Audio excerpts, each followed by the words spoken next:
തൃശൂർ നഗരത്തിലെ റോഡുകളിൽ one way ഗതാഗത പരിഷ്കാരം ഏർപ്പെടുത്തിയ ട്രാഫിക് റെഗുലേറ്ററി കമ്മീഷന്റെ തീരുമാനത്തിനെതിരെ പ്രതിഷേധം ശക്തം. പോസ്റ്റ് ഓഫീസ് റോഡിലെ വൺ വേ പരിഷ്കാരത്തിനെതിരെ വ്യാപാരികളടക്കമുള്ളവർ രംഗത്ത്. തൃശൂർ ട്രാഫിക് റെഗുലേറ്ററി കമ്മിറ്റിയുടെ തീരുമാനപ്രകാരം ശനിയാഴ്ച മുതൽ വീണ്ടും 2 റോഡുകൾ വൺ വേ ആയി മാറുകയാണ്. ഒന്ന്, ചെട്ടിയങ്ങാടി ജംഗ്ഷൻ മുതൽ MO റോഡ് വരെയുള്ള പോസ്റ്റ് ഓഫീസ് റോഡാണ് വൺ വേ ആവുന്നത്. ഒപ്പം തന്നെ സാഹിത്യ അക്കാദമി ജംഗ്ഷനിൽ നിന്നും ഫൈനാൻസ് കോളേജ് ജംഗ്ഷൻ വരെയുള്ള റോഡും. പോസ്റ്റ് ഓഫീസ് റോഡിൽ ഇനി മുതൽ ചെട്ടിയങ്ങാടി ജംഗ്ഷനിൽ നിന്നും MO റോഡിലേക്ക് മാത്രമാകും വാഹനങ്ങൾക്ക് പ്രവേശനമുണ്ടാകുക. തിരിച്ച് MO റോഡിൽ നിന്നും ചെട്ടിയങ്ങാടി ജംഗ്ഷനിലേക്ക് ഇനി വാഹനങ്ങൾക്ക് പ്രവേശനമുണ്ടാകില്ല. സമാനമായി തന്നെയാണ് സാഹിത്യ അക്കാദമിക്ക് സമീപമുള്ള റോഡിലെയും അവസ്ഥ. സാഹിത്യ അക്കാദമി ജംഗ്ഷനിൽ നിന്നും ഫൈനാൻസ് കോളേജ് ജംഗ്ഷനിലേക്ക് വാഹനങ്ങൾക്ക് കടന്നു പോകാം. അതേസമയം ഫൈനാൻസ് കോളേജ് ജംഗ്ഷനിൽ നിന്നും സാഹിത്യ അക്കാദമി ജംഗ്ഷനിലേക്ക് വാഹനങ്ങൾ കടത്തിവിടുകയുമില്ല. ഇതിൽ പോസ്റ്റ് ഓഫീസ് റോഡിലെ വൺ വേ സംവിധാനം ഒരിക്കൽ പരീക്ഷിച്ച് പരാജയപ്പെട്ടതാണ്. അന്ന് അധികം തിരക്കില്ലായിരുന്ന റോഡിൽ വൺ വേ പരിഷ്കാരം കൊണ്ടുവന്നതോടെ വ്യാപാരികളും ജനപ്രതിനിധികൾ അടക്കമുള്ളവർ പോലും രംഗത്തെത്തിയിരുന്നു.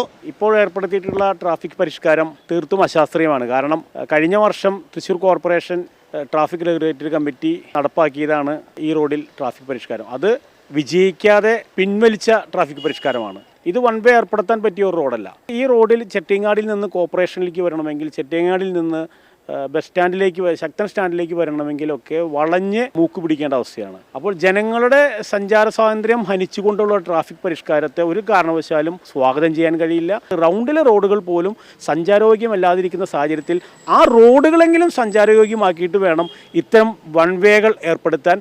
ഇതിനെ അംഗീകരിക്കാൻ കഴിയില്ല. ഇത് കൗൺസിൽ ഞങ്ങൾ ചോദ്യം ചെയ്യുക തന്നെ ചെയ്യും. വേണ്ട വിധത്തിലുള്ള ആലോചനകൾ കൂടാതെ നടപ്പിലാക്കിയ പരിഷ്കരണം മൂലം വ്യാപാരികൾക്ക് കടുത്ത പ്രതിസന്ധിയാണ് നേരിട്ടത്. കച്ചവടം കുറഞ്ഞതടക്കമുള്ള ആരോപണങ്ങളും ആക്ഷേപങ്ങളും ഉണ്ടായി. സമാനമായ പ്രതിഷേധങ്ങളാണ് ഇപ്പോഴും ഈ വൺ വേ പരിഷ്കരണം നടപ്പിലാക്കുന്നത് വഴി വ്യാപാരികൾ ഉയർത്തുന്നത്.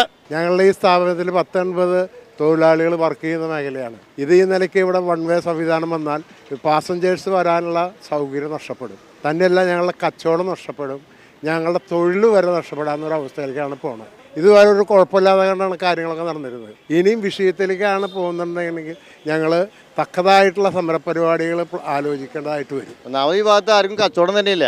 വരാൻ പോണേ അത് നേരത്തെ ഈ വൺ വേ ആക്കണ എന്താ ആവശ്യം? എന്തെങ്കിലും ബ്ലോക്ക് ഉണ്ടെങ്കിൽ പിന്നെ പോട്ടെന്ന് വെക്കാം. 9 മണിയാണെങ്കിൽ ഫ്രൂട്ട്സ് കച്ചവടം കഴിഞ്ഞാൽ ഇവിടെ ആകെ ഫ്രീ ആണ്. ഒരു മനുഷ്യ ഈ റോട്ടിലില്ല. ഈ വൺ വേ ആക്കിയുള്ള കച്ചവടം മുഴുവൻ എന്താണ്? എന്താ അതിൻ്റെ ഉദ്ദേശം മനസ്സിലാവണില്ല.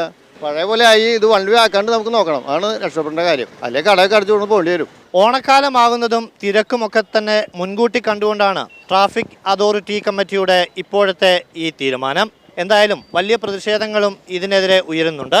രാവിലെ 9 മണിക്ക് മുൻപായി പോസ്റ്റ് ഓഫീസ് റോഡിലും സമാനമായ MO റോഡിലുമുള്ള ഒരു വരിയായി വാഹനങ്ങൾ പാർക്ക് ചെയ്ത് ഫ്രൂട്ട്സ് അടക്കമുള്ള ചരക്കുകളുടെ കയറ്റിറക്കുമതി നടത്തി വാഹനങ്ങൾ പിരിഞ്ഞു പോകണമെന്നാണ് ഇപ്പോൾ കമ്മിറ്റി എടുത്തിരിക്കുന്ന തീരുമാനം. ഈ നിയമങ്ങൾ പാലിക്കാതെ വന്നാൽ കർശനമായ നടപടി സ്വീകരിക്കുമെന്നും പ്രത്യേകമായ നിർദ്ദേശവുമുണ്ട്. വാഹന തിരക്ക് നിയന്ത്രിക്കാനും ചെറിയ വഴിയിലെ ഗതാഗതക്കുരുക്ക് പരിഹരിക്കാനുമായിട്ടാണ് ഇത്തരത്തിലുള്ള നിർദ്ദേശങ്ങൾ പോലീസ് കൊണ്ടുവരുന്നത്. ഒരിക്കൽ പരീക്ഷിച്ച് പരാജയപ്പെട്ട വൺ വേ സംവിധാനം വീണ്ടും നഗരത്തിൽ നടപ്പിലാക്കുന്നത് എത്തരത്തിൽ യാത്രക്കാരെയും ഓട്ടോറിക്ഷ തൊഴിലാളികളെയും വ്യാപാരികളെയും അടക്കം ബാധിക്കുമെന്ന് കണ്ടു തന്നെ അറിയേണ്ടി വരും. ക്യാമറമാൻ ആഷിഖ് വെലൂരിനൊപ്പം അഭിജിത്ത് തലച്ചിറ, TCV.